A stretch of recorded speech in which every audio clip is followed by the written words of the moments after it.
యేసయ్యా నీకే స్తోత్రములు స్తోత్రములు స్తోత్రములు స్తోత్రములు స్తోత్రములు స్తోత్రములు స్తోత్రములు స్తోత్రములు స్తోత్రములు.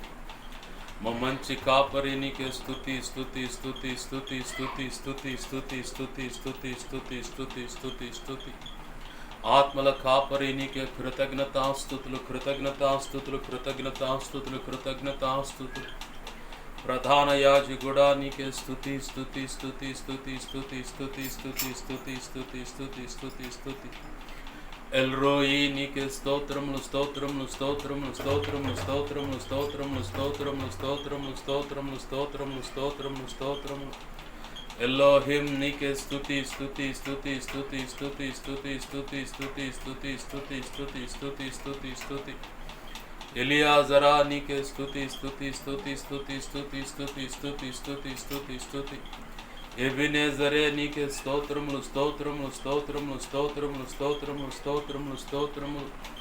7 దీపస్తంభముల మధ్య సంచరించువాడవైన యేసయ్యా నీకే కృతజ్ఞతాస్తుతులు కృతజ్ఞతాస్తుతులు కృతజ్ఞతాస్తుతులు. ఆశ్చర్యకరుడా నీకే స్తోత్రములు స్తోత్రములు స్తోత్రములు స్తోత్రములు స్తోత్రములు స్తోత్రములు స్తోత్రములు స్తోత్రములు స్తోత్రములు. ఆలోచనకర్త నీకే స్తోత్రములు స్తోత్రములు స్తోత్రములు స్తోత్రములు స్తోత్రములు స్తోత్రములు స్తోత్రములు స్తోత్రములు. బలవంతుడగు దేవుడా నీకే స్తోత్రములు స్తోత్రములు స్తోత్రములు స్తోత్రములు స్తోత్రములు స్తోత్రములు స్తోత్రములు. నిత్యుడగు తండ్రి నీకే కృతజ్ఞతాస్తుతులు కృతజ్ఞతాస్తుతులు కృతజ్ఞతాస్తుతులు కృతజ్ఞతాస్తుతులు. సమాధానకర్తవగు అధిపతి యొక్క యేసయ్యా నీకే మహిమ ఘనత ప్రభావాలు అర్పిస్తున్నామా తండ్రి. నీకే స్తోత్రాలు స్తోత్రాలు స్తోత్రాలు.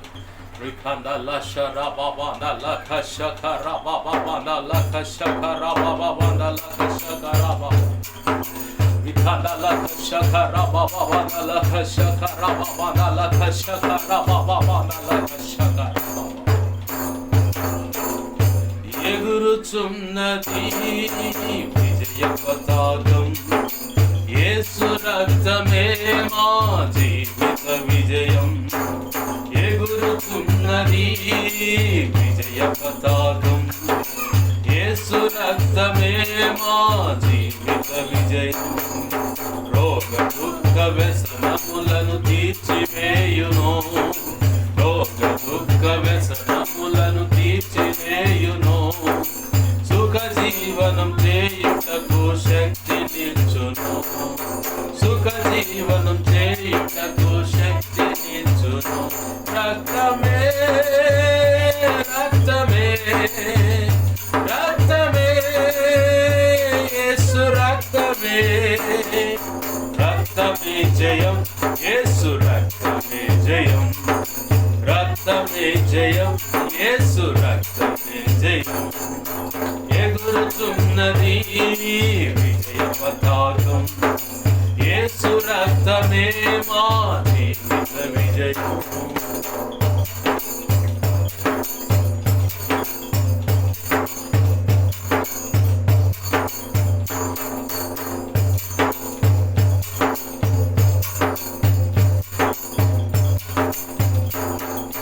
యేసుని నామమును ఉచ్చరింపగనే సాతాను సైన్యము వణుకుతున్నది.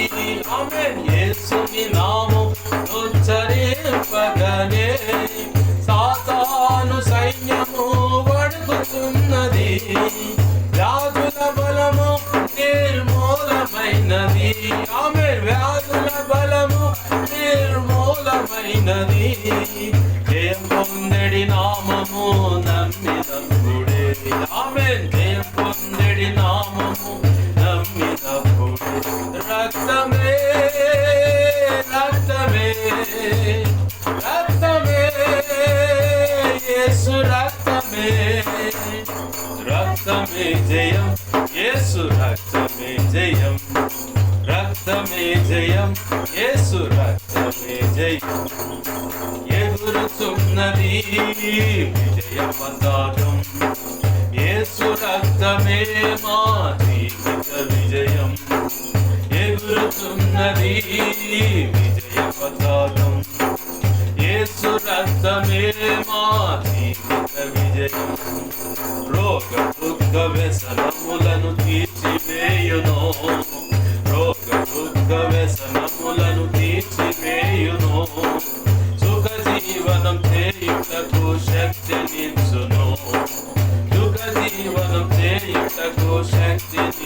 రక్తమే రక్తమే రక్తమే యేసు రక్తమే రక్తమే జయం యేసు రక్తమే జయం రక్తమే జయం యేసు రక్తమే జయం ఎగురుతున్నది విజయ పతాకం యేసు రక్తమే మా జీవిత విజయం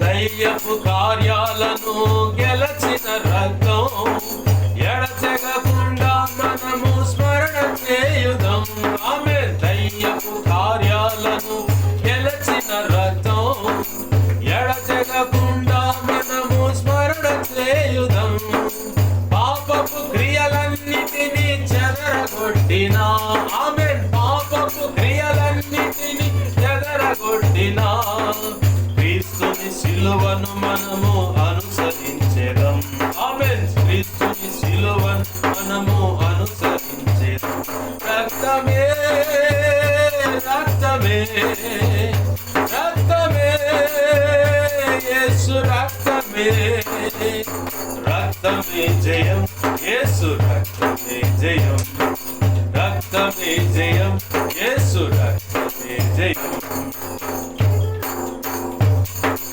ఎగురుతున్నది విజయ పతాకం యేసు రక్తమే మా జీవిత విజయం ఎగురుతున్నది విజయ పతాకం యేసు రక్తమే మా జీవిత విజయం రోగ దుఃఖ వ్యసనములను తీర్చివేయును రోగ దుఃఖ వ్యసనములను తీర్చివేయును జీవనం చేయుటకు శక్తినిచ్చును ఆమె సుఖ జీవనం చేయుటకు శక్తినిచ్చును రక్తమే రక్తమే రక్తమే యేసు రక్తమే రక్తమే జయం యేసు రక్తమే జయం రక్తమే జయం జయం ఎగురుతున్నది విజయ పతాకం యేసు రక్తమే మా జీవిత విజయం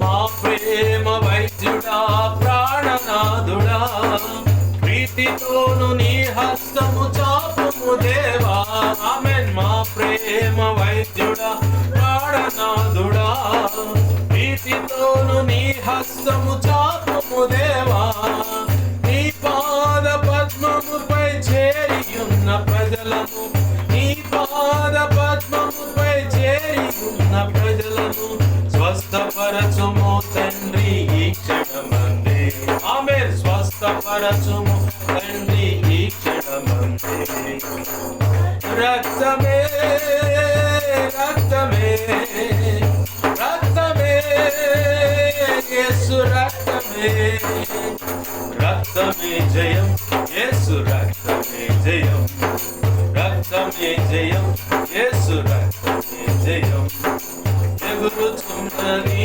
విజయ పతాకం యేసు రక్తమే మా జీవిత విజయం ఎగురుతున్నది విజయ పతాకం యేసు రక్తమే మా జీవిత విజయం రోగ దుఃఖ వ్యసనములను తీర్చివేయును రోగ దుఃఖ వ్యసనములను తీర్చివేయును సుఖ జీవనం చేయుటకు శక్తినిచ్చును సుఖ జీవనం చేయుటకు శక్తినిచ్చును రక్తమే రక్తమే రక్తమే యేసు రక్తమే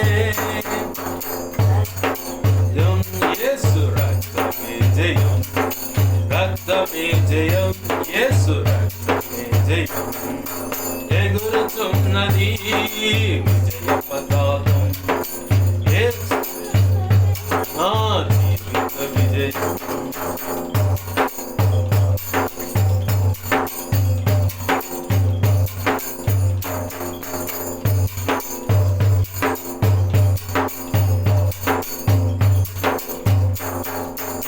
దయ్యపు కార్యాలను గెలచిన రక్తం, ఎడతెగకుండా మనము స్మరణ చేయుదాం.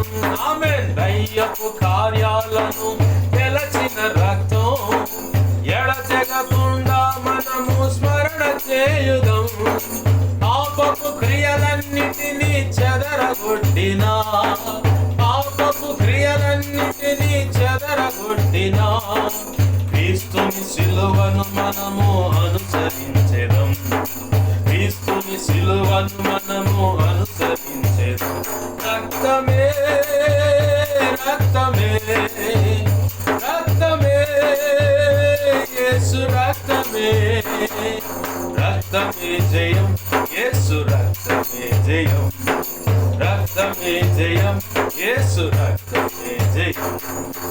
ఎగురుతున్నది విజయ పతాకం, యేసు రక్తమే మా జీవిత విజయం.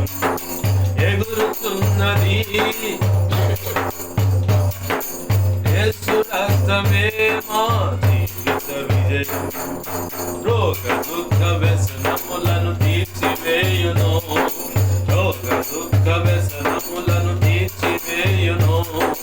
సుఖ జీవనం చేయుటకు శక్తినిచ్చును, సుఖ జీవనం చేయుటకు శక్తినిచ్చును.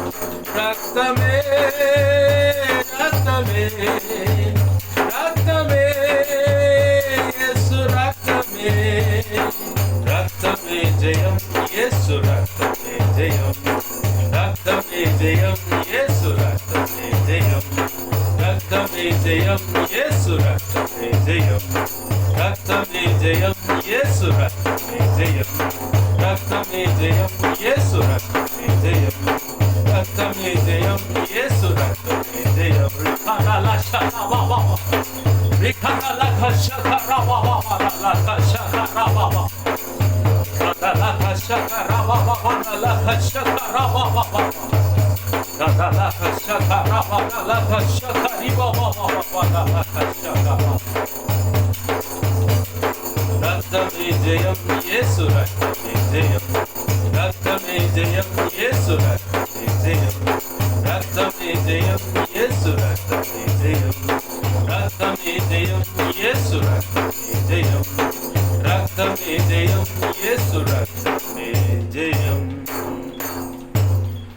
ఎగురుచున్నది విజయ పతాకం, యేసు రక్తమే మా జీవిత విజయం. రోగ దుఃఖ వ్యసనములను తీర్చివేయును, రోగ దుఃఖ వ్యసనములను తీర్చివేయును. సుఖ జీవనం చేయుటకు శక్తినిచ్చును.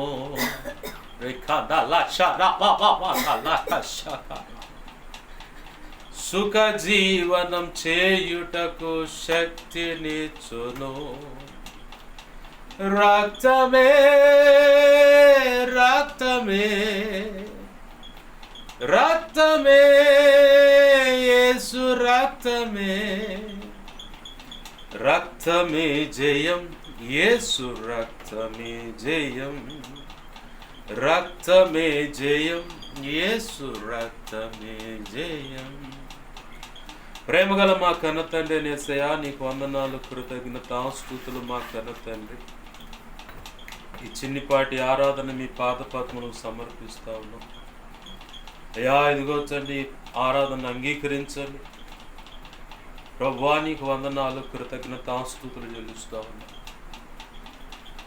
నీ అనాది సంకల్పంలో మీ దాసుడికి నిర్ణయించిన ధారాళమైన నీ ఆత్మ నడిపింపు, లేఖన ప్రత్యక్షత, ఆత్మ ప్రత్యక్షతనిచ్చి, వాక్శక్తినిచ్చి అయా వాక్యోపదేశం ద్వారా నీవిచ్చిన లేఖన కాంతిలో నుంచి నీవే నాతో మాతో అందరితో మాట్లాడమని బతిమలాడుచు మా చిన్నిపాటి ఆరాధన మీకు సమర్పిస్తున్నామయ్యా.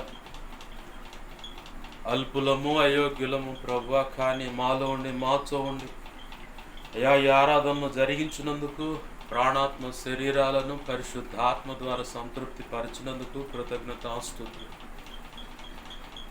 ప్రారంభ ప్రార్థన, రొట్టె విరుచు కార్యక్రమము, పరిశుద్ధ శరీరకాలు తీసుకునే విధము, అన్ని విధాల నీవు చూడండి సమస్తం జరిగించిన విధానాన్ని బట్టి నీకు కృతజ్ఞతాస్తుతులు చెల్లిస్తూ ఈ ముందున్న సమయంలో కూడా వాక్యోపదేశం ద్వారా నీవే నాతో మాతో మాట్లాడమని బతిమలాడుతూ అడ్డగించ చూస్తున్న దుష్టుడు దురాత్మ అంధకార శక్తులు ఏమున్నా యేసునామములో బంధిస్తున్నా వాటి ప్రభావం నిత్య నరకంలోకి విసిరి కొడుతున్నాను. అక్కడ ఇప్పుడు యేసునామం లయమైపోనుగా నా చుట్టూరు మా చుట్టూరు ప్రార్థనలోకి విస్తున్న ప్రతి ఒక్కరి చుట్టూ సిలువ రక్తాన్ని కంచగవి నీ చేతి నీళ్ళు దాచిపెట్టి నీవే అగ్ని ప్రాకారము నీ దేవదూతల అగ్ని వంటి రథముల సైన్యం చుట్టూ కావలి ఉంచి నీ బలమైన సన్నిధి ప్రభావం మా మధ్యలో తేజో మహిమతో మేమున్న ఈ స్థలాన్ని నింపండి, ప్రాంతాన్ని నింపండి.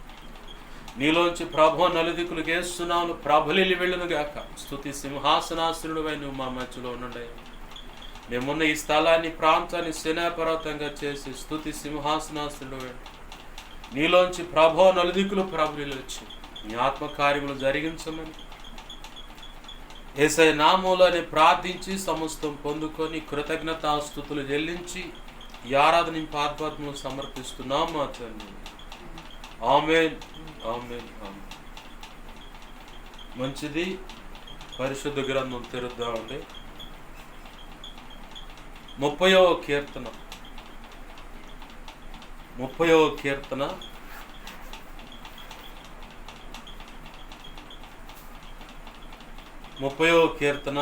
11వ వచనం. నా ప్రాణము మౌనముగా నుండక నిన్ను కీర్తించినట్లు నా అంగలార్పును నీవు నాట్యముగా మార్చి ఉన్నావు. ఆమేన్.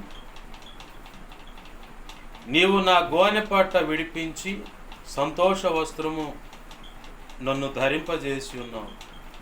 యెహోవా నా దేవా, నిత్యము నేను నిన్ను స్తుతించేదను. ఆమేన్. చిన్న మాట ప్రార్థన చేసుకుంటాను.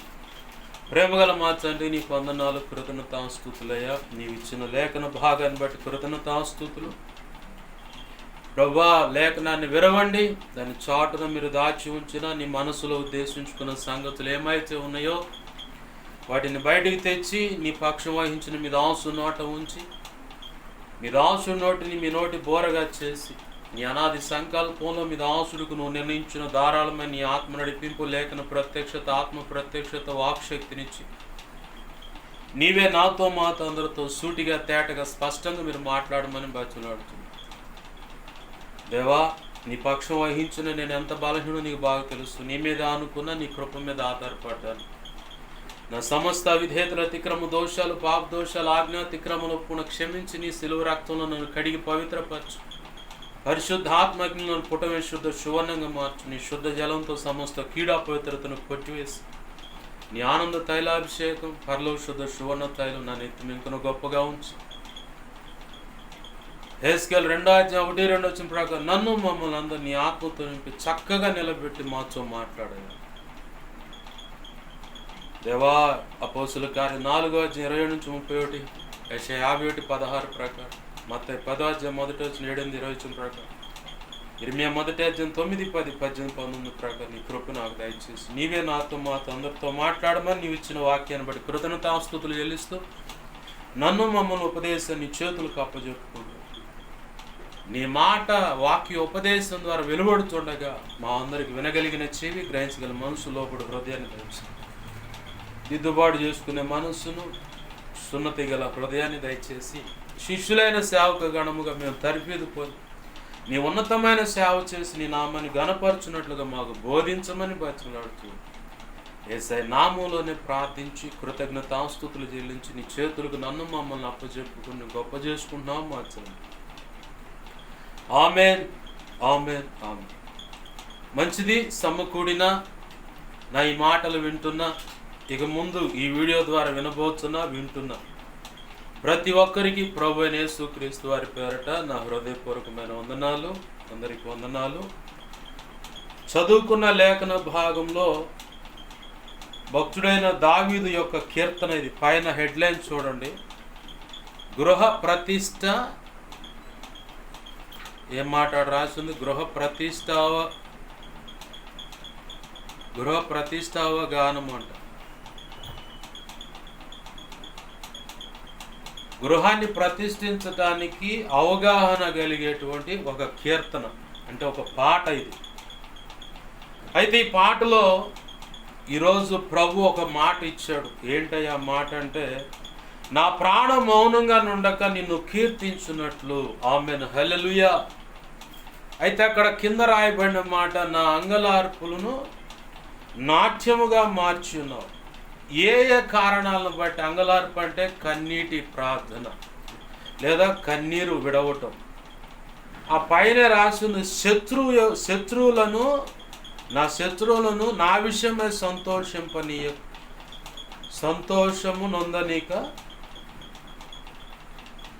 సంతోషింపనీక నీవు నన్ను ధరించి ఉన్నావు, అందుకై నేను నిన్ను కొనియాడుచున్నాను అంటున్నాడు.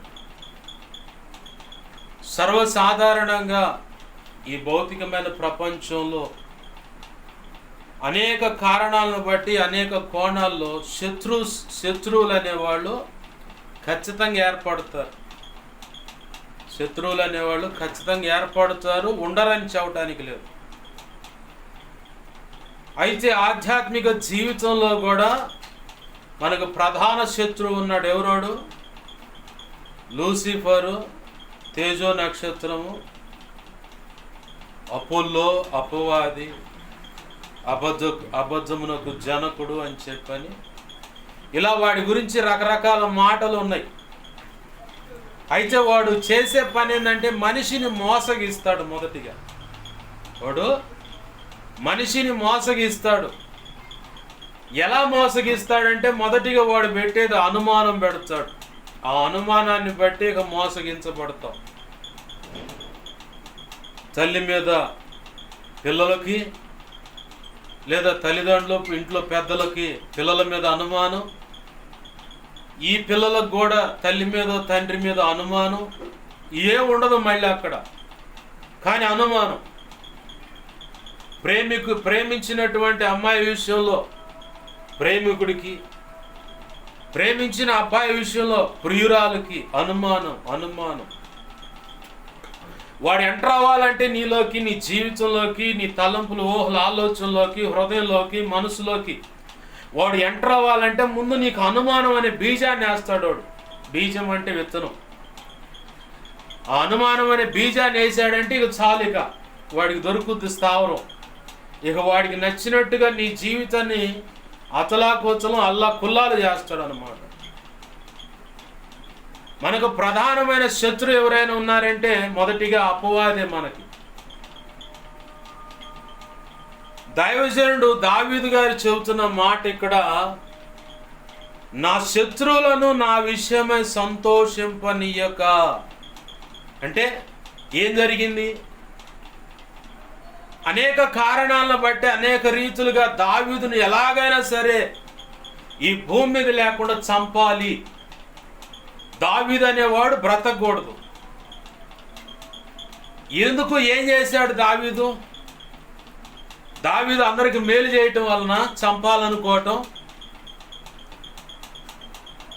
ఎక్కడికి పోయినా విజయం సాధించి దేవుని నామాన్ని ఘనపరుస్తున్నాడనా చంపాలనుకోవటం. కారణం ఏంది? నిర్హేతుకమైన ద్వేషం చేత దావీదు తరం పడ్డాడు. ప్రప్రథమంగా అపవాది దావీదు యొక్క ఇంట్లోనే, తన అన్నల్లోనూ తన తండ్రిలో కూడా వాడి పని వాడు చేయటం మొదలుపెట్టాడు. కాబట్టే తన తోడబుట్టిన వారందరూ దావీదును తృణీకరించారు. చివరిగా తన తండ్రి కూడా వాడెందుకు పనికిరాడోడని, కడసారి పుట్టాడని సమూయేలు అడుగుతుంటే చెప్పిన మాట ఇది. ఓరకుంటం ఎందుకని వాడికి 2 గొర్రెల గుంపులను అప్పచెప్పాము, 2 మందలని. అలాగే కొంతమంది మా మంద కాపర్లు ఉంటే కొన్ని మందలు ఇంకా ఎగస్ట్రా ఉన్నాయి గొర్రెలు. ఆ మంద కాపర్లంతటి మీద ఈడు అధికారి. ఎవరు? దావీదు. ఆ అధికారి పెత్తనం చెలాయిస్తూ మళ్ళీ తను అతిశయించుకొని హెచ్చింపబోతాడని చెప్పని బాధ్యతగా 2 గుంపులు, 2 గొర్రెల మందలని వాడికి అప్పచెప్పి అడిగి పంపించాం. వాడు ఆడే ఉన్నాడు. దేవుని యొక్క దయా సంకల్పం నెరవేర్చబడకుండా ఉండటానికి అపవాది మొదటిగా దావీదు యొక్క ఇంట్లోనే వాడు టెస్ట్ చేసుకొని కూర్చొని పలు రకాల ప్రయత్నాలు చేశాడు. దావీదు అన్నవాడు బయటికి రాకూడదు, దావీదు అన్నవాడు దేవుని సంకల్పంలోకి రాకూడదు, దావీదు అన్నవాడు దేవుని యొక్క దయా సంకల్పానికి అనుగుణంగా ఇజ్రాయేలీలను రాజై పరిపాలించకూడదు, అడ్డగించాల, ఎలాగైనా అడ్డగించాలా. మొట్టమొదటగా అపవాది వేసిన గుడారం ఎక్కడంటే దావీదు వాళ్ళ ఇంట్లోనే. దావీదు వాళ్ళ అమ్మొక్కత మాత్రమే ఆ వ్యక్తికి దైవ సంబంధమైన హితబోధ, ఆధ్యాత్మిక క్షేమాభివృద్ధి ఎలా పొందాలో, దేవుని ఎదుట ప్రార్థన ఎలా చేయాలో, ఆయన ఎలా బతిమాలుకోవాలో, ఆయన శౌర్యాన్ని, పేరు ప్రఖ్యాతులను, కీర్తిని, ఆయన యొక్క రోషాన్ని, ఆయన యొక్క ప్రేమ, వాత్సల్యత, కరుణ, కటాక్షాలు ఎలా ఉంటాయి. పూర్వం దావీదు వాళ్ళ పితరులు అంటే మనందరికి కూడా పితరులే ఇజ్రాయేలీలు. ఐగుప్తులో ఉన్నప్పుడు అంతకంటే ముందు అబ్రహాము కాడి నుంచి చరిత్ర మొత్తం చెప్పుకుంటా వచ్చింది కాబట్టి దావీదు వాళ్ళ అమ్మ మాత్రమే ఆయనకి విద్యాబుద్ధులు నేర్పింది కాబట్టే ప్రార్థన చేసేటప్పుడు దావీదు పరిచయం చేస్తాడు. అయ్యా, నీ సేవకురాలి యొక్క కుమారుడు, నువ్వు ఇప్పటి వరకు కాచి కాపాడుతూ వస్తున్న నీవు నాటిన మొక్క, నువ్వు కాచి కాపాడుతూ వస్తున్నటువంటి ఈ కొమ్మను దయతో చూడు, కాపాడయ్యా, అయ్యా కాపాడయ్యా అని అడుగుతూ ఉంటాడు. ఆ తల్లి విద్యాబుద్ధులు నేర్పింది. మనం కూడా మన పిల్లలకి ఆధ్యాత్మిక సంబంధమైన అంటే దైవ సంబంధమైన విద్యాబుద్ధులు నేర్పాలి. ఎలా నేర్పాలి పాషి గారు అంటే, మొదటిగా నువ్వు మోకాళ్ళు వేయాల. ఎవరు వేయాలి? అబ్బో, ఇది చాలా కష్టతరమైన పనిగా. అదే మరి వ్యవహారం. నీ పిల్లల భవిష్యత్తు ఉజ్వలంగా ఉండాలన్నా, ఆశీర్వాదకరంగా ఉండాలన్నా, దేవుడు తన చేతుల్లోకి నీ బిడ్డలను శ్రేష్టమైన పాత్రలుగా వాడుకోవటానికి తీసుకొని ఆయన పనిలో ఉపయోగపెట్టుకోవాలన్నా మొదటిగా నువ్వు మోకాళ్ళు వేయాలి. ఒక తల్లిగా, ఒక తండ్రిగా, ఇంట్లో పెద్దలైతే తాతయ్యగా అయినా, నాయనమ్మగా అయినా, అమ్మమ్మగా ఉన్నా నువ్వు మోకాళ్ళు వేయాల. నువ్వు మోకాళ్ళ మీద వాళ్ళకి కనపడాల. నువ్వు మోకాళ్ళు వేస్తూ మరో పక్క నాటకాలు, సినిమాలు అంటూ మళ్ళీ యథావిధిగా లోక మర్యాదలు చొప్పున ఆ విగ్రహారాధన అది ఇదంటే వాళ్ళు కూడా నిన్ను చూసే నేర్చుకుంటారు. ఏ మాత్రం తేడా పడదు బొమ్మ, అచ్చం అలానే వస్తుంది పిక్చరు. నువ్వు ఎప్పుడైతే మోకాళ్ళు వేస్తావో, మోకాళ్ళు వేసిన దానికి అనుగుణంగా నువ్వు బ్రతికిన దాన్ని బట్టే నీ పిల్లలు కూడా వినయ భయ భక్తులు నేర్చుకుంటారు.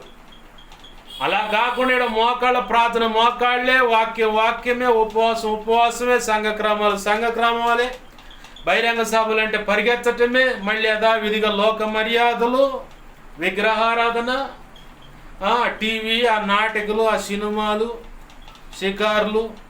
నువ్వు మగోడివైతే ఒకవేళ తండ్రి స్థానంలో, తాతయ్య స్థానంలో, లేదా ఇంట్లో పెద్దగా మగవాడిగా అయితే నీకు నచ్చిన చేష్టలు నువ్వు చేస్తూ ఉంటే వాళ్ళు కూడా అది చూసి నేర్చుకుంటారు, దాన్ని అమల్లో పెడతారు. ఇంకెవడో కొత్తగా నేర్పడు వాళ్ళకి. మనం అంటాం, ఆ సైతాన్ గాడేనండి మా ఆయన అట్ట చేశాడు, సైతాన్ గాడేనండి మా అమ్మని అట్ట చేసాడు, సైతాన్ గాడేనండి మా పిల్లల్ని అట్ట చేశాడు. ఉట్టిదే ఇదంతా. వాడంటాడు పద్దాకలు ఈ క్రైస్తవులంతా వచ్చి నా మీదే పడతారు.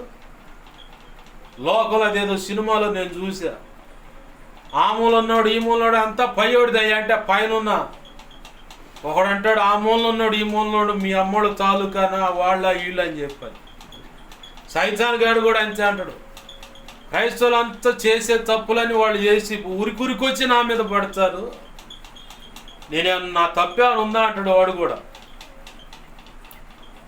వాళ్ళకి నువ్వు మార్గం చూపిస్తున్నావు నువ్వే. ఒకవేళ నీ కుటుంబంలోనే ఎవరైనా తప్పటడుగులు వేస్తూ తప్పుగా బ్రతుకుతుంటే నీలో ఒక రోషం పుట్టాలా. నేను ఇలా ఈ నీచమైన పద్ధతుల్లో నేను బ్రతకూడదు, ఇలాంటి బలహీనతలకు నేను చిక్కకూడదు, నా ప్రభు మీద ఆనుకుంటాను, ఆయన కృపను బట్టి తప్పించమని బతిమలాడుతాను, నా ప్రభు ఆశించినట్టుగా నేను బ్రతుకుతాను, భావి తరాలకు నేను ఆశీర్వాదాన్ని పంచుతానని ఓ నిర్ణయానికి రావాలి. బైబిల్ చరిత్ర అంతట్లో నన్ను కదిలించినటువంటి ఘట్టాలు కొన్ని ఉన్నాయి. వాటిలో అబ్రహాము ఒకటి, నోవాహు ఒకటి, హనోకు, యోసేఫు, దానియేలు, షడ్రక్, మేషక్, అబేద్నెగోలు, ఇలా చాలామంది ఉన్నారు. బాగా నన్ను ప్రభావితం చేసి నా పితరుల వలె నేను బ్రతకక నా భావి తరాలకు నేను ఆశీర్వాదాన్ని పంచే వెళ్ళాలి, దానికి నేను మార్గం వేసుకోవాలి, నేను ఒక రోల్ మోడల్గా ఉండాలి, నేను ఒక బ్రాండ్ అంబాసిడర్గా ఉండాలి. బ్రాండ్ అంబాసిడర్ అంటే ఇతను ఒక రోల్ మోడల్ అని చెప్పని అర్థం. బ్రాండ్ అంబాసిడర్ అంటే ఇతను అన్ని విషయాల్లో పర్ఫెక్ట్గా ఉన్నాడు, ఆ లెక్కలోకి వస్తుంది. నన్ను బాగా ప్రభావితం చేసిన ఆ వ్యక్తుల్లో అబ్రహాం గారు ఉన్నాడు, దావీదు గారు ఉన్నాడు, దానియేలు, షడ్రక్, మేషక్, అబేద్నెగోలు, హోషే అనే ప్రవక్త, యోసేఫు,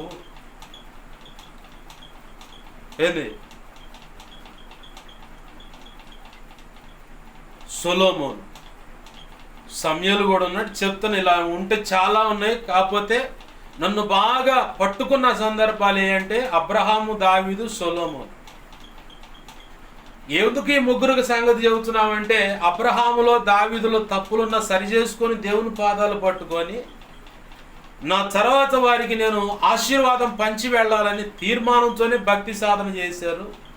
దేవుని పాదాలు పట్టుకొని భక్తి చేశారు, చరిత్రకి ఎక్కారు ఆయన పని చేసి.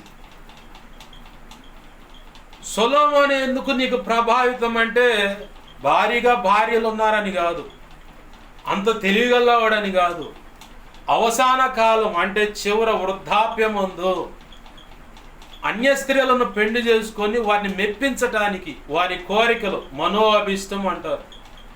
మనో అంటే హృదయంలో ఉన్నటువంటి వారి కోరికలను మనోఅభిష్టం అంటారు. హృదయంలో ఉన్న కోరికలు సంస్కృత పదం అది.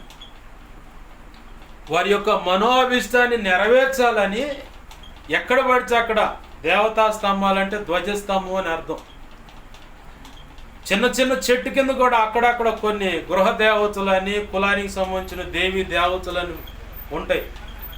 ఆ బొమ్మలు దొరకకపోతే దాన్ని తలుచుకుంటూ ఒక రాయిని పెట్టి దాని ఎదుట ఒక రోకల బండను, లేదంటే పచ్చడి నూరే రోకలు ఉంటుందిగా, ఆ రోకలను కానీ లేదంటే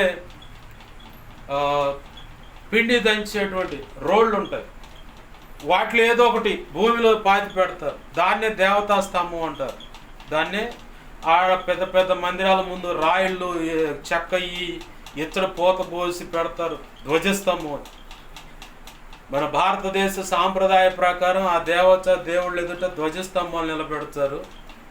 ఇది బైబిల్లో ఉన్న మాట. సొలొమోను కాలంలో సొలొమోను దగ్గరుండి ఒక చెట్టు కింద అక్కడక్కడ పెట్టి దాని ఎదుట ఒక దేవతా స్తంభం అంటే రాయైనా రోకలైనా పిండి దంచి రోళ్ళు ఏయైనా కానీ నిలబెట్టి ఇక కాయలు కొడతాం, కడ్డీలు ముట్టడం, గందరగోళం. తప్పు చేసినా సరి చేసుకొని ప్రభువును అడిగితేనేమో క్షమాపణ పొందుకొని ప్రభు యొక్క పనిచేసి చరిత్రకి ఎక్కారు ఆ ఇద్దరు, అబ్రహాం గారు, దావీదు గారు. సొలొమోను దేవుడు 2 సార్లు హెచ్చరించిన తన మనస్సు మల్లుకోలేదట. తెలుసా అది ఎక్కడ ఉందో? 2 రాజుల గ్రంథమో 1 రాజుల గ్రంథం? 1 రాజుల గ్రంథంలో సొలొమోనుకు బాధ్యతలు అప్పజెప్పబడతాయి. 11వ అధ్యాయము 10వ అధ్యాయంలోనే ఉంటుంది ఆ మాట. దేవుడు వచ్చి 11, 9, 10 వచనాలు చూస్తే అక్కడ కనపడుతుంది. దేవుడే వచ్చి అడిగితే 1కి 2 సార్లు ఇదే మాట కీర్తనలో కూడా రాసి ఉంటుంది. యెహోవా ఒక్కసారి పలికెను, అది నాకు 2 సార్లు వినపడెను అని ఉంటుంది కీర్తనలో. కీర్తన గ్రంథంలో 62వ కీర్తన 11వ వచనంలో ఉంటుంది. బలము తనదని ఒక మారు దేవుడు సెలవిచ్చెను, రెండు మార్లు ఆ మాట నాకు వినబడెను. దేవుడు ఏదైనా సరే ఒక పని నువ్వు చెయ్యని 2 సార్లు చెప్పాడా, ఇక తర్వాత ఆయన కోటింగ్ ఇవ్వటానికే రెడీ అవుతాడు, శిక్షించటానికే రెడీ అవుతాడు. తప్పుందా సరి చేసుకోమని చెబుతాడు. సరి చేసుకోకపోతే ఇక శిక్ష స్టార్ట్ అయింది. దేవుడు పని చేయమన్నాడా, ఆ పని చేయకపోతే ఇక నెక్స్ట్ ఇక ఆయన శిక్షించడానికి మొదలవుతాడు. ఇది ఎక్కడుంది పాస్ గారు అని చెప్పంటే నిర్గమాకాండం 3వ అధ్యాయం మోషే చరిత్ర చూసినా అర్థమైంది, అబ్రహాం గారి యొక్క చరిత్ర చూసినా అర్థమైంది. అబ్రహాం గారు ఆదికాండం 11వ అధ్యాయం చివరిలో తన తండ్రిని కోల్పోవటం కనపడుతుంది. దేవుడు చెప్పిన ఆ ప్రాంతానికి వెళ్ళమంటే మధ్యలో ఆగిండు ఆయన. తన తండ్రి అబ్రహాం యొక్క ఆశీర్వాదానికి అడ్డుకట్ట అయితే తండ్రిని తీసేసాడు. ఇక జాలే కానీ ఇక గదులు అబ్రహామా అన్నాడు. మారు మాట్లాడినట్టే ఉంటుంది అక్కడ. ఆ 12వ అధ్యాయం పై భాగంలో కనపడుతుంది ఆ చరిత్ర అంతా. తెరహు అనే వ్యక్తిని, అంటే అబ్రహాం యొక్క తండ్రిని తీసేస్తాడు, మరణానికి అప్పచెబుతాడు. నిర్గమాకాండం 3వ అధ్యాయం 4వ అధ్యాయం చూసినా మోషేతో అనేక రకాల సూచనలు చూపించి, మోషే ఇక నువ్వు గదులు అని చెప్పంటే సత్రం కాడ ఆగిన మా పెద్ద ఆయన భార్య పిల్లలతో. సత్రం కాడ దేవుడే వచ్చి మోషేని చంపటానికి ప్రయత్నం చేశాడని రాసి ఉంది. వెంటనే మోషే భార్య తన దగ్గర ఉన్న చాకు తీసుకొని సున్నత్ అనే క్రమాన్ని జరిగించి ఆ ఉగ్రత రాకుండా ఆపింది. ఇక అప్పుడు దేవుడు చెప్పాడు, పద మర్యాద వాడక. దేవుడు తను చెప్పినటువంటి తప్పు సరి చేసుకోమని చెప్తాడు. 1కి 2 సార్లు, మనమైతే 1, 2, 3 సార్లు చెబుతాం, కానీ ఆయన అనేక పర్యాయాలు చెబుతాడు. విననప్పుడే శిక్ష అనేది అమలవుతుంది. విననప్పుడే శాపమైన కీడైనా, లేదా ఇక నీకు టోటల్గా నీ పాపం పిక్ స్థాయి అంటే ముదిరిపోతే నిత్య నరకం అనేది కూడా కన్ఫర్మ్ చేసేది ఇక అప్పుడే. దేవుడు తన పని చేయమని నీకు చెప్పినా వినకపోతే ఇక అప్పుడు మొదలు పెడతాడు. ఇక రోగాలు, ఆర్థిక ఇబ్బందులు, సమస్యలు, ఇక రకరకాలు వాడతాడు. ఇక నలపటం మొదలు పెడతాడు. ముందు ఆర్థికంగా ఎంత కష్టపడ్డా చిల్లు వేసిన సంచులు అన్నట్టు నీ కష్టార్జితం. ఎన్ని మందులు మింగినా ఆ రోగం నయం కాదు. ఎంత బయటపడదాం నీ సమస్య బయటికి రాదా, ఏందని చెప్పని అక్కడే కొట్టుకుంటా కూర్చుంటా. అక్కడే దేవుడి చేతిలో నలపబడేలాగా అపవాది వచ్చి దేవుడిని శంకించేలాగా చేస్తూ ఉంటాడు నిన్ను. ఎందుకు ఇలా అవుతుంది, ఎందుకు ఇలా అవుతుంది, ఎందుకు ఇలా అవుతుందని. అలాంటి దరువు పడిన తర్వాత నేను సరిచేయబడ్డా. చెబుతున్నాగా ఎంత కష్టపడ్డా అంత వ్యర్థమైపోతుంది. అలాంటి దరువు పడితేనే ఎక్కడో తేడా పడుతున్నా నేను దేవుడి పాదాలు పట్టుకొని ఆగస్టు 2020 సంవత్సరంలో నాతో మాట్లాడితే ఆగస్టు నుంచి ఈ డిసెంబర్ మాసం దాకా 2020 డిసెంబర్ మాసం చివరి శుక్రవారం దాకా నా ప్రయత్నం నేను చేస్తున్నా. ప్రభు అంటానే నీకు నువ్వు బయటికి రావురా, నేనే బయటికి నెట్టేసేలాగా పరిస్థితులు కల్పిస్తున్నా, నువ్వు ఆడుండవు అన్నాడు. నేను నమ్మలా. ఈ స్వరం నీదే అయితే ఆ పని చేయన్నా. ప్రభు నేను అడిగినట్టు అట్లానే చేసుకుంటూ తెచ్చాడు, బయటికి నెట్టేశాడు, వేరొక పేరు ఇచ్చాడు. 2020 సంవత్సరం ఆగస్టు నెలలోనే 2వ వారం 3వ వారం మధ్యలో నాతో మాట్లాడాడు. 23వ తారీఖు నాతో మాట్లాడాడు. నేను నమ్మలా. నీ స్వరం అయితే అట్నే చేయి ప్రభు అన్న. అట్నే చేశాడు, బయటికి తెచ్చాడు. అప్పుడుంది నా పని మామూలుగా లేదన్నమాట. దేవుడు ఏదైనా పని చేయమన్నప్పుడు దానికి నువ్వు సహకరించటమే, నువ్వు నడుము బిగించి ముందుకు అడుగులు వేయటమే. ఎందుకు వచ్చావు ఇటు? దేవుడు ఏదన్నా చెప్పినప్పుడు నువ్వు చేయాలి. అలాగనే నీ పిల్లలకు విద్యాబుద్ధులని ఒక తల్లిగా ఒక తండ్రిగా ఏ విద్యాబుద్ధులు? దైవ సంబంధమైన భక్తి సాధన, ఆధ్యాత్మిక జీవితంలో ఎలా అడుగులు వేయాలి, దేవుని ఎలా మెప్పించాలి, ఎలా బతిమలాడుకోవాలని నీవు తల్లిగా తండ్రిగా నువ్వే వాళ్ళకి నేర్పాలంటే నువ్వు మోకాళ్ళ మీద నిలబడాలి, వాళ్ళకి కనపడాలి. పిల్లలు పసి హృదయాలు నిన్ను చూసి నేర్చుకుంటాయి. నువ్వు చెప్పాల్సిన పని లేదు, నిన్ను చూస్తారు, వాళ్ళు పూర్తిగా గమనిస్తారు. నువ్వు భార్య భర్తలుగా మీరిద్దరు తగాదలాడుకుంటే రేపొద్దున వాళ్ళు కూడా కొత్త పార్టీ పెడతారు. ఒక అయ్యకి ఎవరికోళ్ళు ఒక అయ్య చేతిలో పెడతావు తీసుకుపోయి కూతుర్ని, లేదా వేరొక అయ్య కూతుర్ని తెచ్చి నీ కొడుకు చేతిలో పెట్టి కాపురం కొనసాగించండి. మీ ఇద్దరు విలయ తాండం, మీ ఇద్దరు చేసిన రచ్చంతా వాళ్ళ మైండ్లో ఫీడ్ అయి ఉంటుంది. ఇక వాళ్ళు మొదలు పెడతారు ఇక ఆట. ఇక కూర్చొని ఏంది ప్రభు అని కళ్ళు దొడవను, శివుడి శీదనం, ఇక ఇదే సరిపోదు. నువ్వు రోల్ మోడల్గా ఉండాలి వాళ్ళకి భక్తి సాధనలో. సొలొమోను నాకెందుకు మాదిరిగా ప్రభావితం చేసిన వ్యక్తిగా ఉన్నాడంటే, దావీదు వల్ల లేదా అబ్రహాం వల్ల ఇస్సాకు ఆశీర్వాదం పొందాడు. ఇస్సాకు వల్ల యాకోబు వల్ల యోసేపు, లేదా 12 మంది గోత్రాల యొక్క వాళ్ళ మూల పితరుడు అంటే వాళ్ళ పితరుడైనటువంటి అబ్రహామును బట్టి వచ్చిన ఆశీర్వాదం.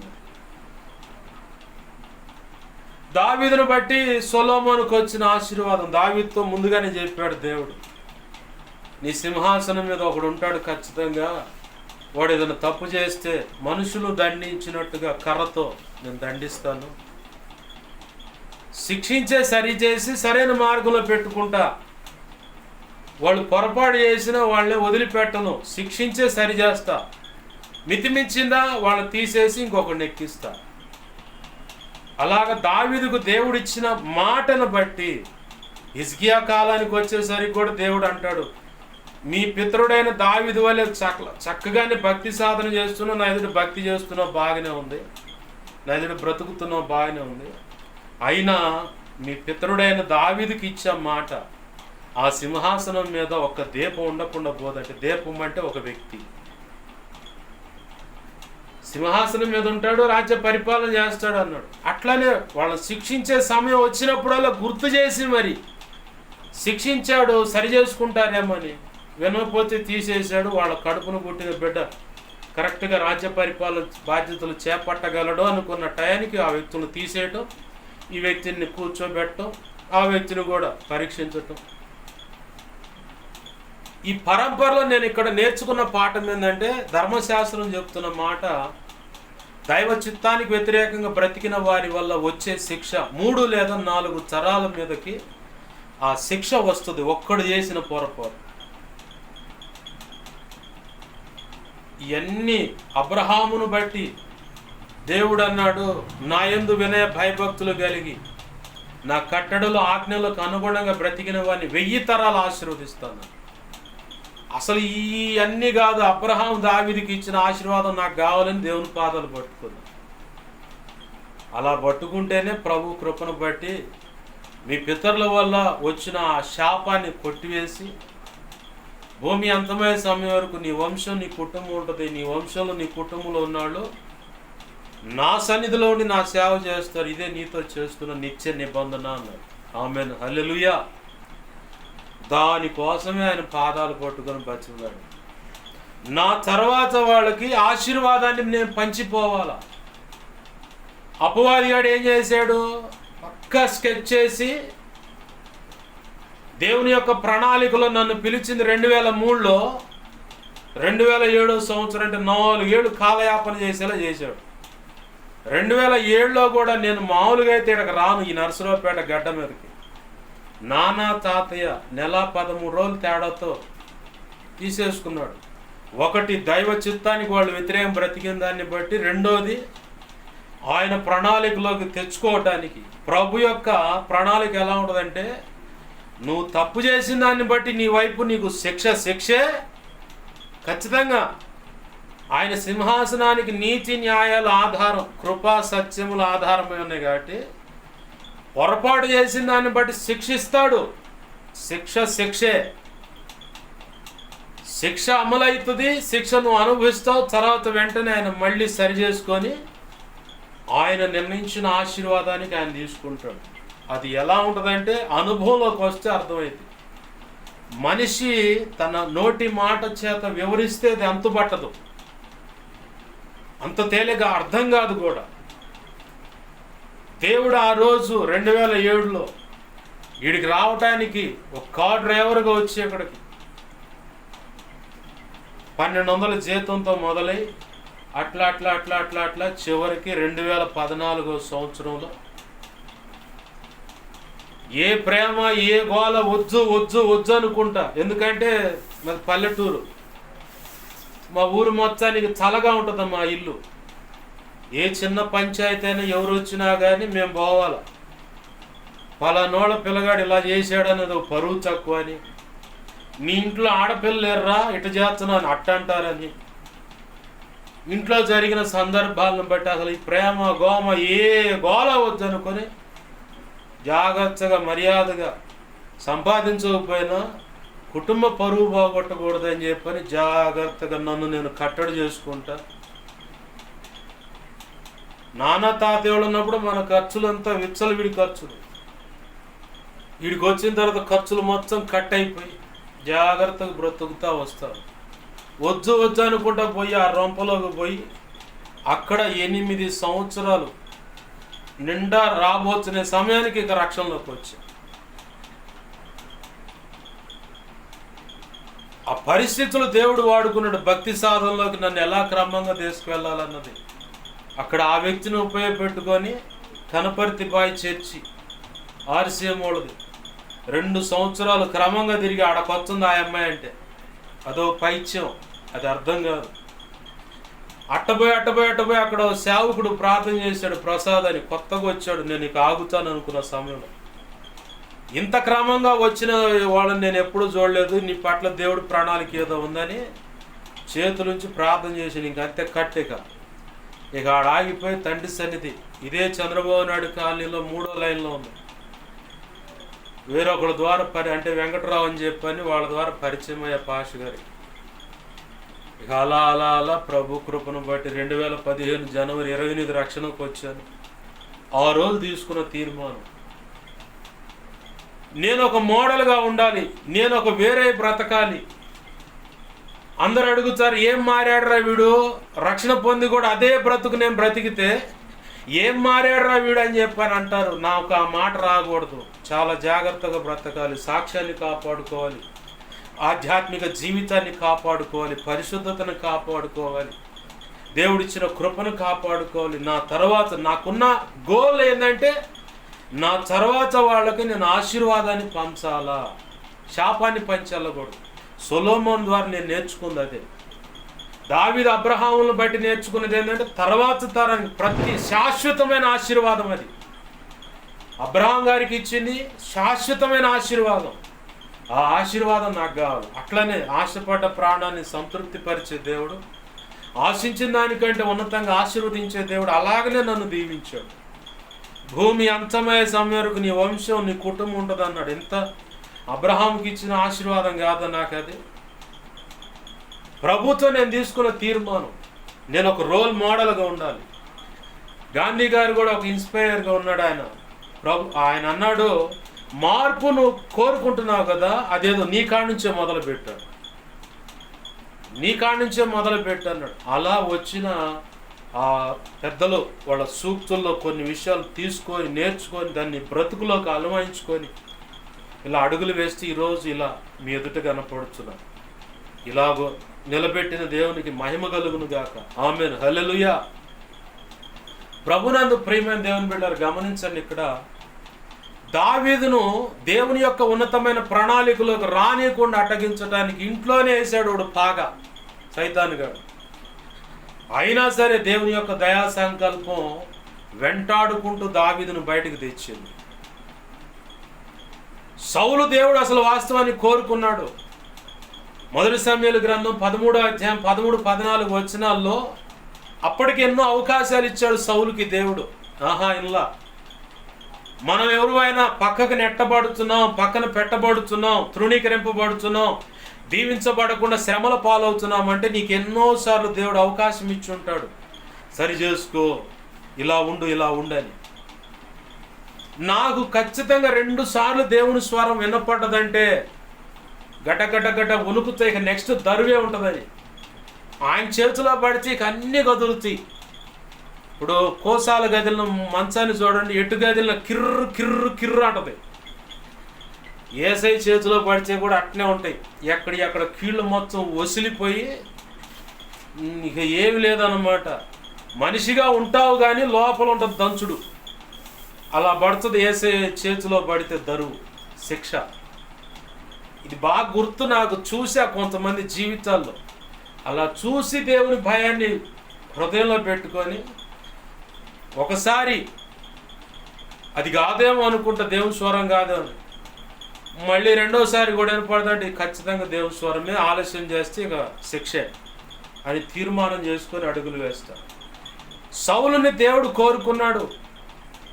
శాశ్వత కాలము నీ గోత్రంలో నుంచి, నీ వంశం ద్వారా ఈ సింహాసనాన్ని ఉంచాలని ప్రభు ఎంతో ఆశపడ్డాడు. నీ అవివేక పని వల్ల దాన్నే పోగొట్టుకున్నావు. అయితే దైవ చిత్తానుసారమైన మనసు కలిగినటువంటి వేరొక వ్యక్తిని దేవుడు కనుగొని ఈ రాజ్య బాధ్యతలు, ఈ సింహాసనం మొత్తం తీసుకెళ్ళి ఆ వ్యక్తికి ఇస్తున్నాడు అన్నాడు. అయిపోయింది. అప్పటితో తీర్మానం అయిపోయింది. ఆ తర్వాత దేవుని యొక్క తీర్మానం విన్న సమయంలో ఏడవటం మొదలుపెట్టాడు. ఎందుకు ఏడుస్తున్నావు సమయంలో? ఎందుకు ఏడుస్తున్నావు? నేను ఆశీర్వదించాలని కోరుకున్నా కానీ వాళ్ళు వినలేదు. ఏదేదో ఆశపడి ఏదో రకాలుగా వెళ్తూ ఉన్నారు కాబట్టి పక్కన పెట్టేసాను. అయిపోయింది. కానీ అలాంటి చోట బెత్లెహేంలో రామా అనే ఆ ప్రాంతంలో, బెత్లెహేం అనే ప్రాంతంలో యెషయా ఇల్లు ఉంది. వాళ్ళ పిల్లల్లో ఒకడు కోరుకున్న పాండు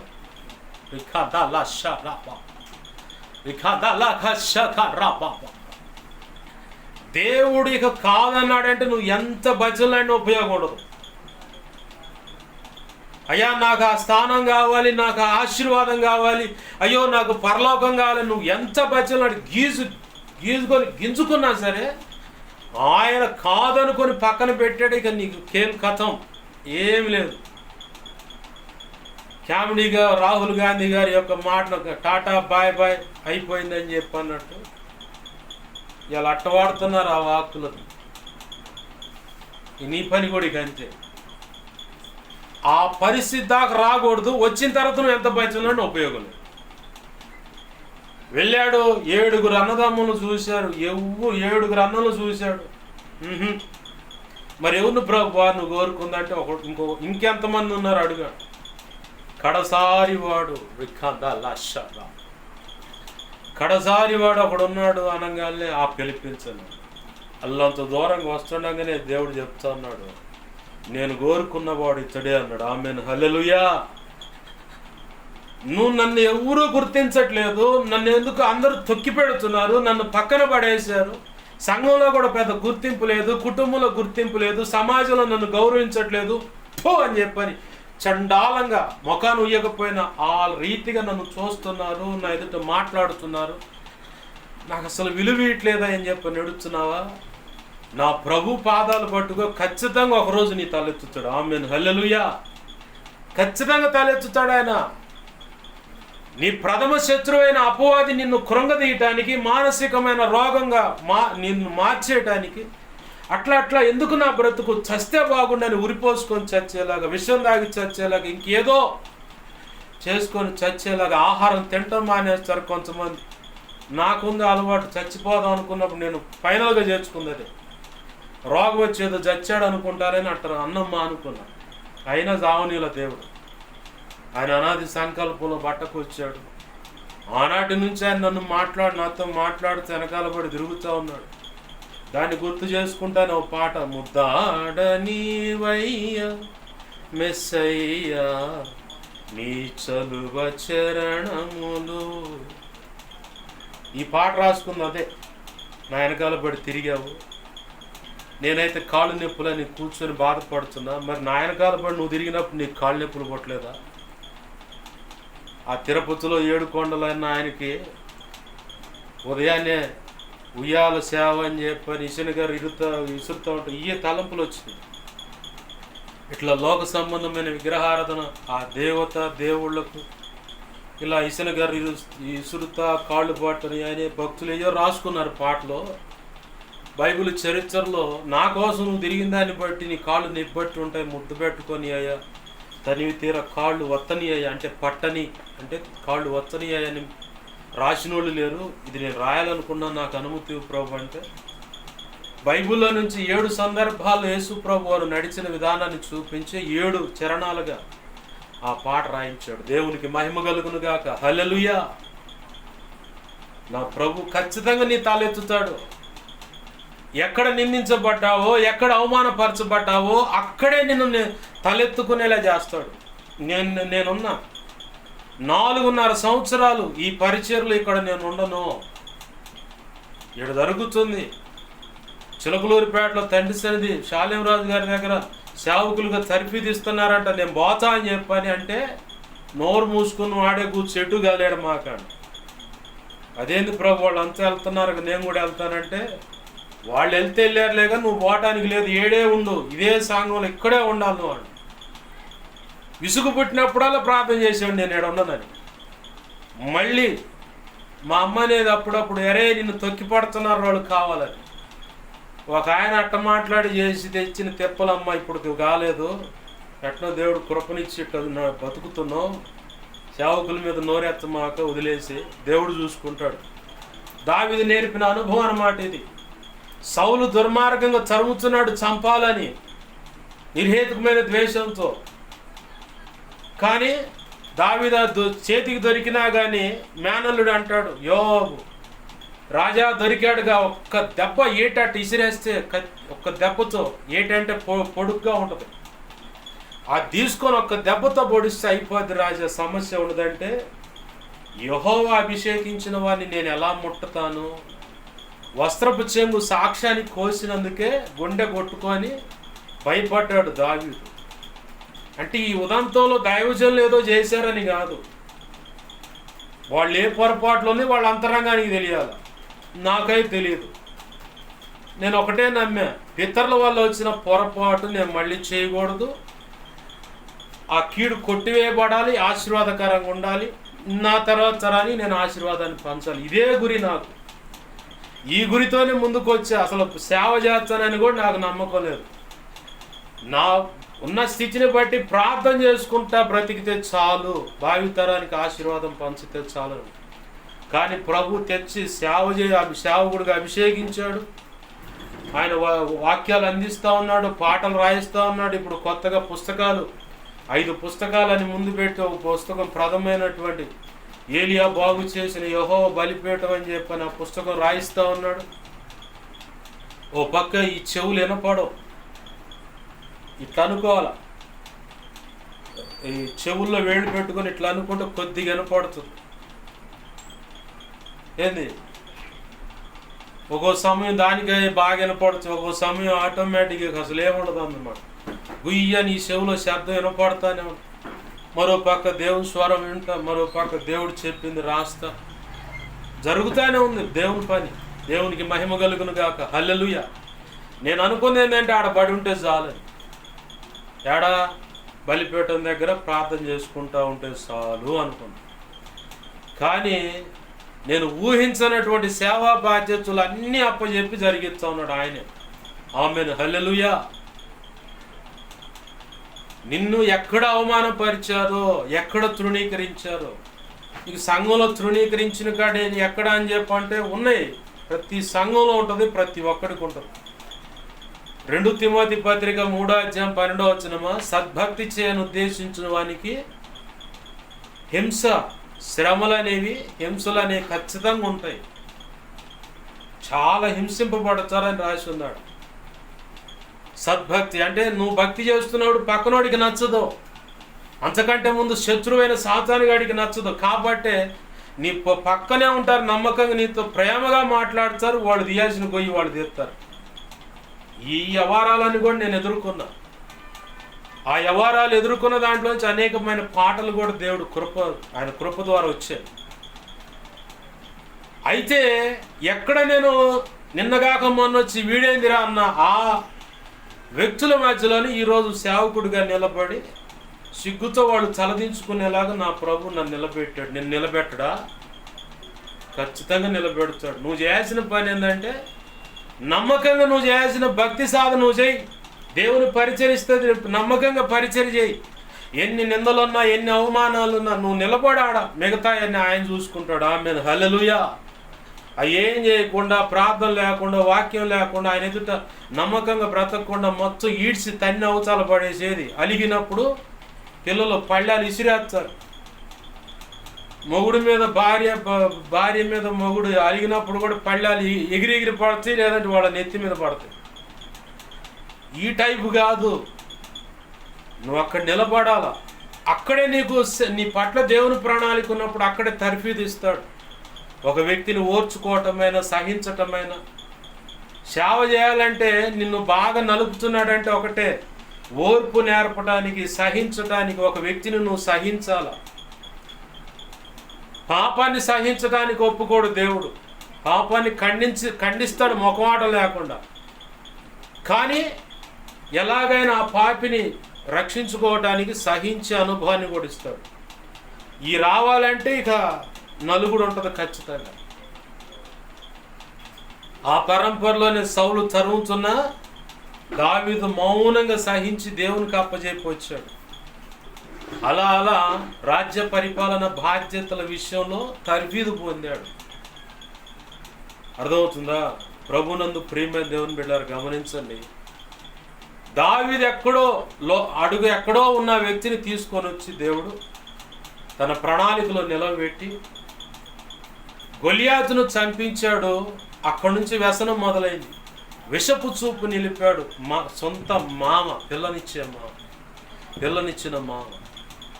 నీ స్వజనులే నీ మీద విషపు చూపు నిలుపుతారు.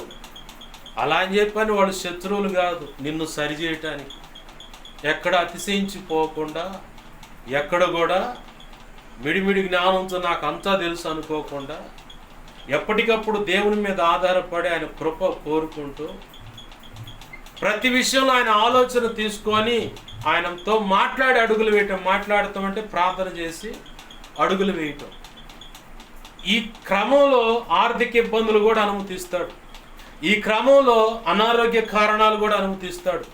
ఈ క్రమంలో నీకు తెలియకుండా నీ ఇంట్లో ఉన్న వాళ్ళు వ్యతిరేకంగా మాట్లాడేలాగా, నీకు నచ్చని పనులు చేసేలా కూడా అనుమతిస్తాడు దేవుడు. ఎందుకనంటే అక్కడ నువ్వు దేవుని మీద ఆధారపడాలి. వీరిని ఇంకెవరినో ఆధారం చేసుకోకుండా నిత్యము దేవుని మీద ఆధారపడి ఆ పరిస్థితులు ఓర్చుకుంటూ ముందుకు అడుగులు వేయగలిగితేనే నువ్వు దేవుని యొక్క పోలికలోకి రాగలుగుతావు. దావీదుకు కూడా మొదటిగా సైతాను శత్రువు అయ్యాడు. ఆ తర్వాత ఇంట్లోనే పాగేస్తే ఇంటికాడ నుంచి మొదలైంది శత్రుత్వం. అట్లా గొలియాతును చంపిన తర్వాత పిల్లనిచ్చిన మామ శత్రువు అయ్యాడు. ఎట్లయినా వీడిని చంపాలని చెప్పని రాజైన సౌలు ఫిలిస్తీన్ల మధ్యలో పంపించాడు. 200 ముందోళ్లను కోసుకొని తీసుకొని రాపో అని.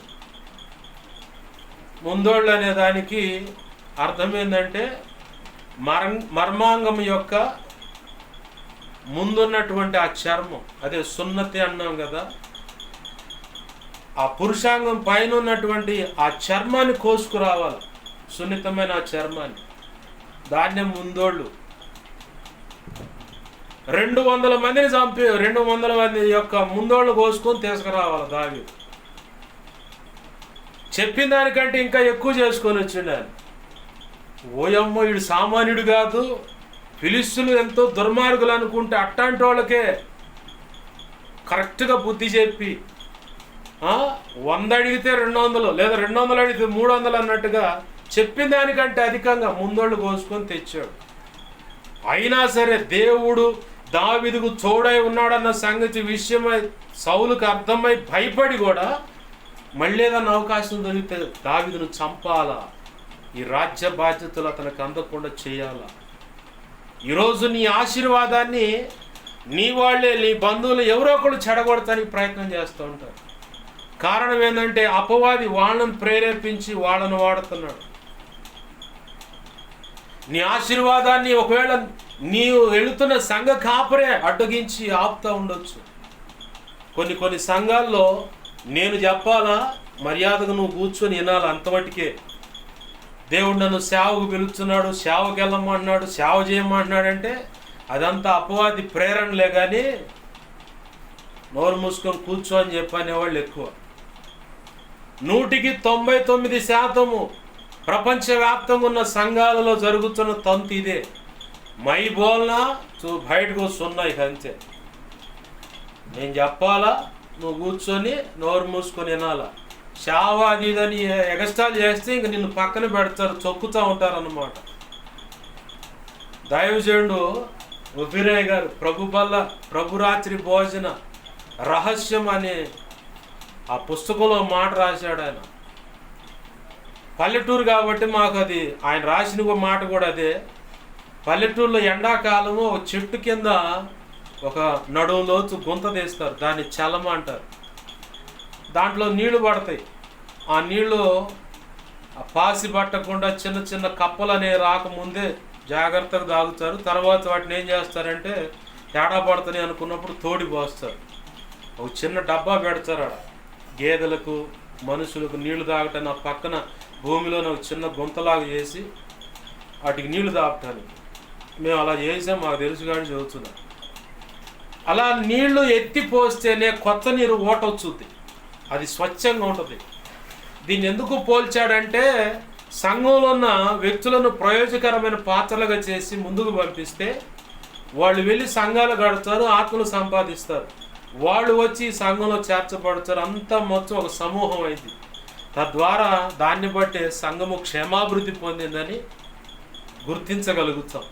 అలా కాకుండా ఆ చలమలో నీళ్ళు చెమ్మకుండా అట్నే పెడితే పాసి పట్టుద్ది ముందు. తర్వాత తోక కప్పలు అంటారు, చిన్న చిన్న పురుగులు, తోక ఇంత పొడుగుంటాం.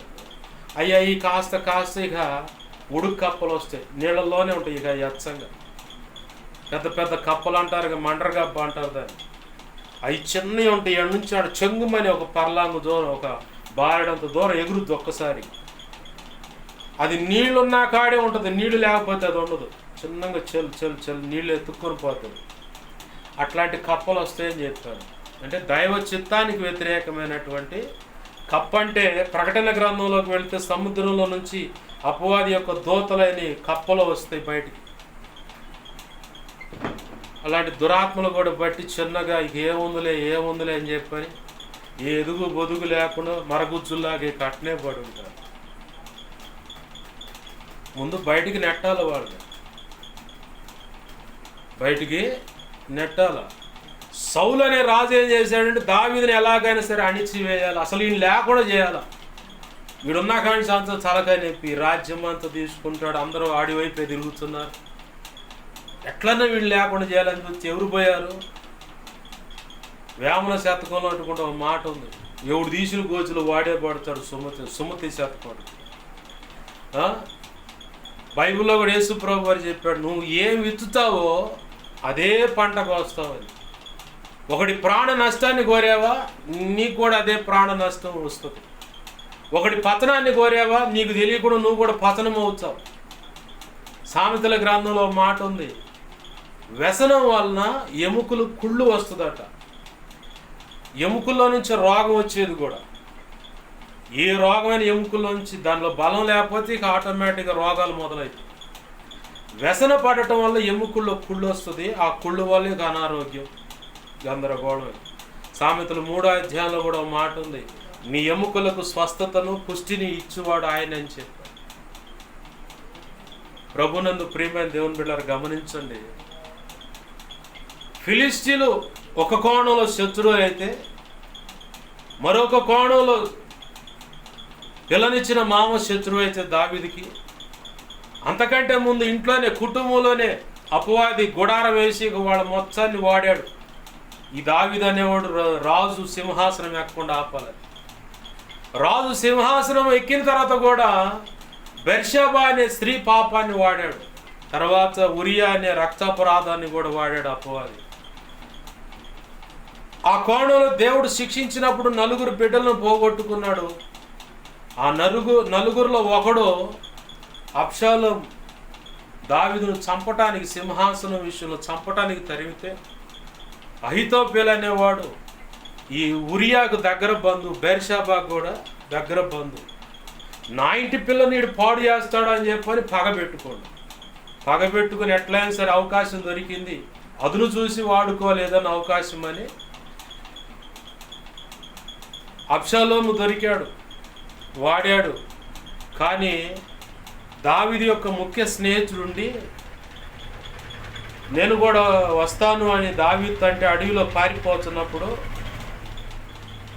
దావీదు అన్నాడు, నా కుమారుడు వాడు పసివాడయ్యా, వాడు తెలియక అబ్షాలోం చెప్పినటువంటి అబ్షాలోంకి అహితోపేలు అనేవాడు సలహాలు ఇస్తూ ఉన్నాడు. కాబట్టి అబ్షాలోము వాడు చెప్పిన ఆలోచన ప్రకారం వెళ్లకుండా ఆపు అని చెప్పని తన స్నేహితుడిని దావీదు అబ్షాలోం దగ్గరే ఉంచుతాడు. అబ్షాలోం కూడా అడుగుతాడు, ఇప్పుడు మీ మాట కాదు కానీ ఇదిగో మా నాన్న స్నేహితుడు వచ్చాడు. 17వ అధ్యాయంలో ఉంటుంది ఆ మాట, 2 సమూయేలు గ్రంథం 17వ అధ్యాయంలో హూషై అనే ఒక స్నేహితుడు ఉంటాడు దావీదుకి. హూషైని అడుగుతున్నాడు, మీ స్నేహితుడు ఏంది సంగతి, ఏంది వ్యవహారం అని ఎగతాళిగా. అవన్నీ కాదులే కానీ ఏం సంగతి చెప్పానంటే, మా నాన్న ఇట్లా చేయాలని చూస్తున్నాం. మరి ఏంటంటే అక్కడ 7-8 వచనాల్లో ఉంటుంది, అడవిలో పిల్లలను పోగొట్టుకున్న ఎలుగుబంట్లు వారై. అలాంటి మనసు, రేగిన మనసుతో ఉన్నారు. ఏ క్షణంలో దొరికినా, నువ్వు కాదు ఎవరు దొరికినా సరే వేసేస్తారు. నువ్వు పోవటం నీకు సేఫ్ కాదు, నీకే ప్రమాదం. కాబట్టి నువ్వు పోమాక. మీ నాన్న నువ్వు అనుకున్నట్టుగా అందరిలో ఉండడు, ప్రత్యేకంగా ఉంటాడు. ఎందుకంటే దావీదుకి గొర్రెలు కాసే కాలం నుంచి ఒక అలవాటు ఉంది. ఏకాంతంగా ప్రత్యేకంగా ఎవరితో కలవకుండా గుహలో రహస్యంగా ప్రార్థన చేశాను అంటే ఆశ్చర్యపురమైన తన దేవుని యొక్క రెక్కల చాటుకు వెళ్ళి దాక్కోవటం అనేది అలవాటు. కొంతమంది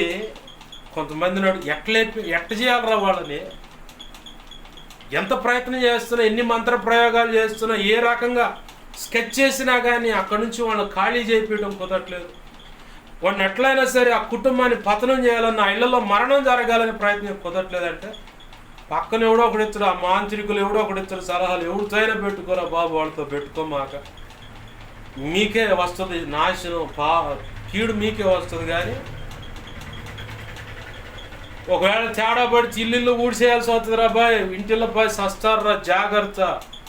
ఆ దైవజనుడితో కానీ ఆ దేవుడు బిడ్డతో కానీ మీరు పెట్టుకోమాకండి, అయితే జైలు పాలవుతారు, లేదంటే శ్మశాన పాలవుతారు. దయతో అలాంటి పనులు మానుకోండి అంటే ఒకడు మానుకోడు, పోతాడు ఆడికి పోతాడు చివరికి. అయితే జైలు కన్నా మాంత్రికుడు పక్కనున్న సలహాదారుడు ఎవడన్నా ఇచ్చిన మాటను బట్టి పోతే చెరసాలకి, రాజమండ్రి సెంట్రల్ జైలుకి, లేదంటే శ్మశానానికి.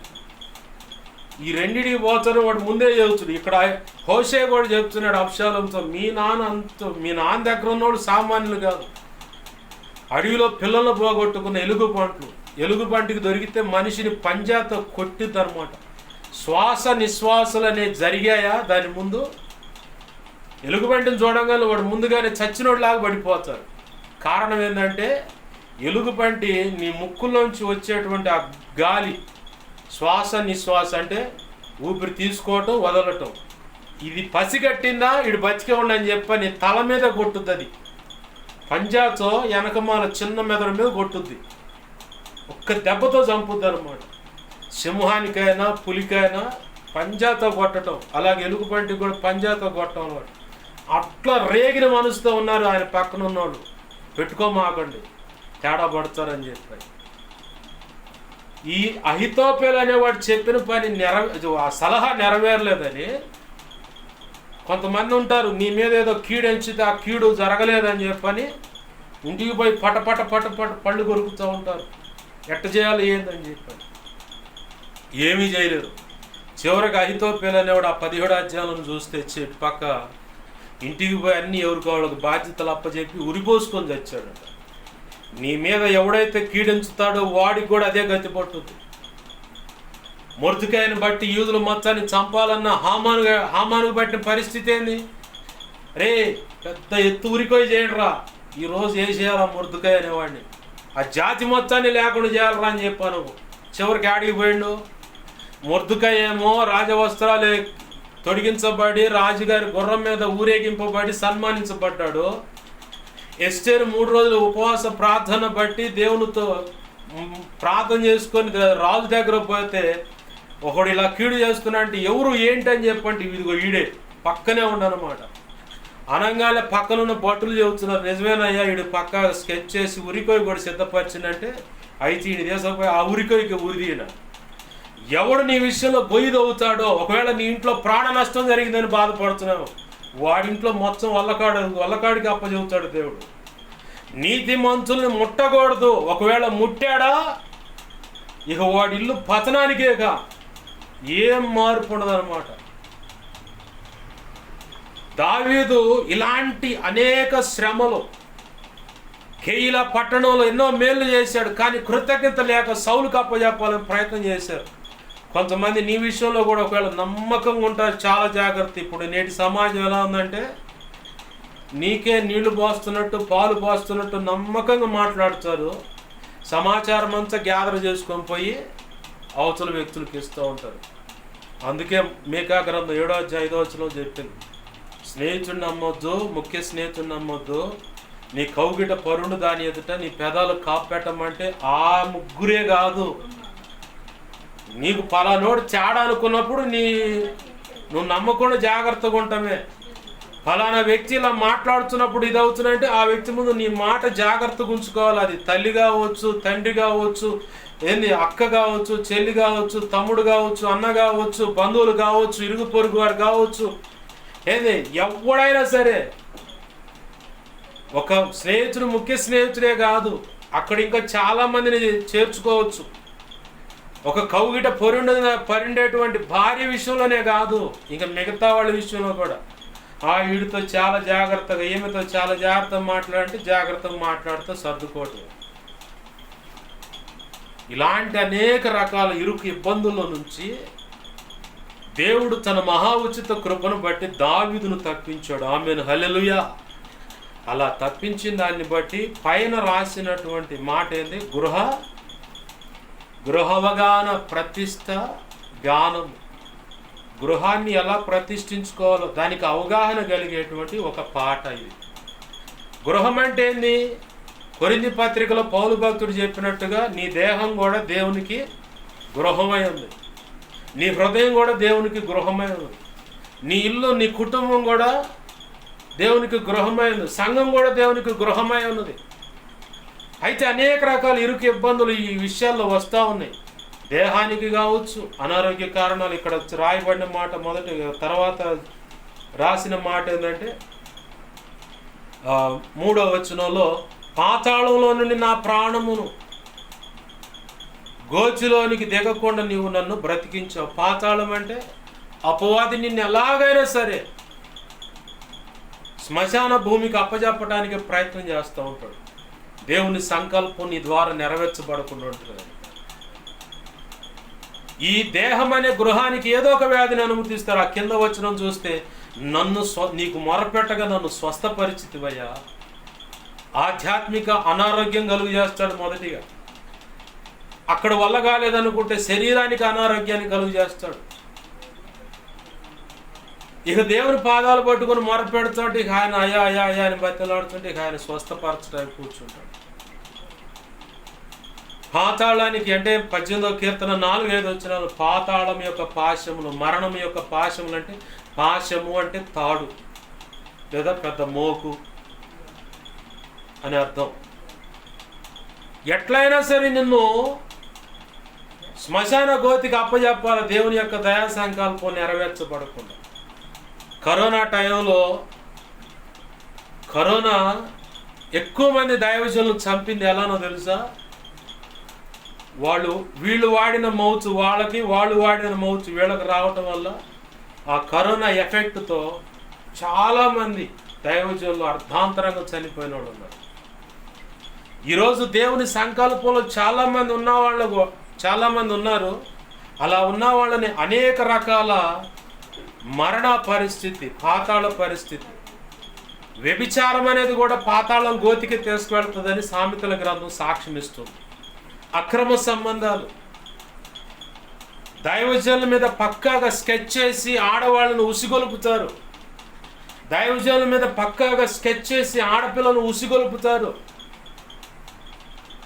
షాలేం రాజు గారు ఒకరోజు సాక్ష్యం చెప్తా ఉంటే నేను విన్నాను.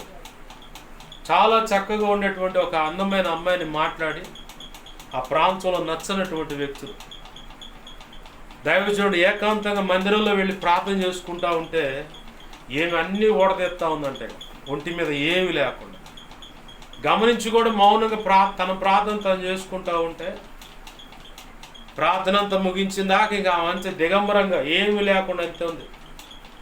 ప్రార్థన అంతా అయిపోయిన తర్వాత దైవజనులు వేసి, పిచ్చిదానా ఏంది పిచ్చి పనులు, ఒడ్లు కట్టుకో అని చెప్పి ఒడ్లు కట్టుకొని బోరున ఆయన కాళ్ళ మీద పడి ఆడటం మొదలుపెట్టింది. అయ్యా పలానోళ్ళు నన్ను ఇలా పంపించారయ్యా, దయచేసి నన్ను క్షమించాయని చెప్పారు. కేరళ ప్రాంతంలో సంఘస్థురాలనే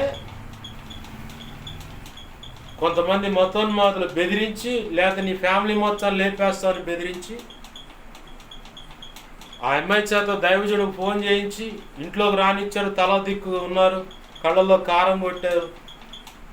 దొరికిన కర్ర రాడ్డు తీసుకొని కుళ్ళ పొడిచి మా అమ్మాయిని చెరిపోయిపోతుంటే వీడిని పట్టుకున్నా అని చెప్పని తీసుకెళ్ళి జైల్లో పడేశారు.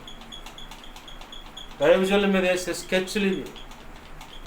సైతాన్ గాడు ఒక అందమైన అమ్మాయి అయినా, అందమైన ఆడకూతురినైనా సరే స్కెచ్ చేస్తాడు. వాడు వేసాడంటే ఇక అంతే. ఏం దొరికాడా? అక్రమ సంబంధులకు విశ్వాసైన, పరిచారకులైన, సంఘ పెద్దలైన, సేవకులైన, ఏ ఊరు ఇక అడ్డుపడలేదు. సామెతల గ్రంథం అదే మాట అంటుంది, వ్యభిచారం వలన పాతాళం, పొరుగువాని భార్యను ఆశించువాడు పాతాళానికి దారి తీసుకొని పోతున్నాడు అన్న సంగతి 7వ అధ్యాయము, సామెతల గ్రంథం 7వ అధ్యాయం ఉంటుంది అన్నమాట.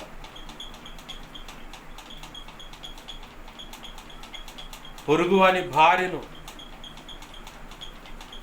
కావాలనుకునేవాడు బుద్ధిశూన్యుడు, జారత్వం జరిగించేవాడు కేవలం బుద్ధిశూన్యుడు అంట. జార స్త్రీ పోవు మార్గం అని ఇటు 5వ అధ్యాయంలో రాసి ఉంటుంది. దాని యొక్క దారి, దాని యొక్క పాదాలు ఎక్కడో తీసుకెళ్తాయి అంటే పాతాళాన్ని దగ్గర తీసుకుపోతాయి. అంటే వ్యభిచారము. పొరుగువాని భార్యను కావాలన్నా, పొరుగువాని భర్తను కావాలనుకున్నా వ్యభిచారం, అది శారీరకంగా కలిసిన దాన్ని బట్టి వ్యభిచారం. ఎక్కడికి పోతే ఆ దారి పాతాళానికి పోతుంది. ఇలాంటి పాతాళ ద్వారం నుంచి కూడా నన్ను తప్పించావయ్యా అంటున్నాడు దావీదు భక్తుడు. రోగమైన వస్తే స్వస్థపరిచావయ్యా, ఏంది రోగమని వస్తే స్వస్థపరిచావయ్యా. అలాగనే